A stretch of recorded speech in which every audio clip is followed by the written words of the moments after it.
Hope you guys are doing well. Welcome back. So in this video, I'm going to show you that how you can get the templates on Clickup. So let's start. So first of all, what we have to do, simply we have to go to the Clickup website. So as you can see, I've already opened my account. Now simply we have to go to the menu bar and we have to click on these icons. So as you can see, let's click on this icon.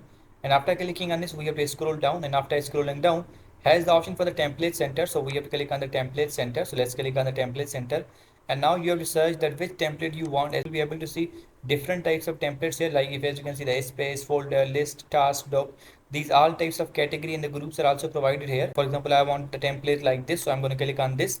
And after clicking on this, as you can see, has the option for the use template. So if you want to use this template, so we have to click on the use template. So let's click on this. And after clicking on this, as you can see, has action plan, and now we have to provide some few details. And as you can see, select location, so we have to provide the location here. For example, I'm gonna like the personal list. And now if you want to import anything, or you can also do that. As you can see, different types of things are provided here. Now simply I'm going to click on the use template, and after clicking on this, as you can see, we have to scroll down, and now we have to provide few details here like this one. And now for my projects, view all spaces, and let's click on this. And now we have to click on the use template. So as you can see, the templates will be here. So as you can see, now the template is added.